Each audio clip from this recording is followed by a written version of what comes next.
মানুষের সাথে মানুষের কেন ঝামেলা হয় আজকে আপনাদের একটা তার প্রমাণ দেখায়। এই যে কলা গাছটা দেখছেন, এটা হচ্ছে আমার জমির একেবারে ঠিক আলে আছে। এই কলা গাছটা আপনার হচ্ছে দেখেন 2 হাত 2 হাত পরে লাগানো। আর এদিকে দেখেন আমার জমি যেখান থেকে শুরু, মানে বেশি অর্ধেক জায়গা থেকে কলা গাছগুলি লাগেছে দেখেন 1.5 হাত। এই যে এটা দেখুন, এই মাপটা কিন্তু 2 হাত নাই কাঠিটা, তারপরে আমি 2 হাত ধরে নিচ্ছি। কিন্তু এবার দেখেন যে কী হারে এরা চেপেছে।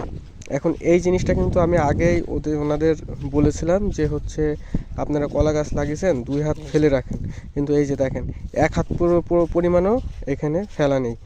এখানে আপনার প্রায় এই লম্বায় 10টা গাছ আছে।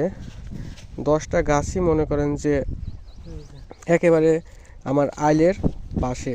এই এখন আপনারা বলবেন যে তাতে সমস্যা কী? সমস্যা হচ্ছে এখন না, সমস্যা হচ্ছে কলা গাছটি যখন বড় হবে তখন এই কলা গাছ সম্পূর্ণটা হচ্ছে আমার ভুঁইয়ের ভিতরে চলে আসবে। তখন এই যে পাশ দিয়ে আমার যে চাষ করব, ওই সময় এই আমার জমিটা আওতা হয়ে যাবে। দেখেন এক সাইডে কিভাবে কি করেছে আর অন্য সাইডে কি করেছেন। এই যে দেখেন আমি এই নলটা মেপে নিলাম, এটা সাপোজ 1.5 হাতই ধরে নিলাম, তারপরেও কিন্তু তিনি 1.5 হাত দেন নাই। ঠিক আছে।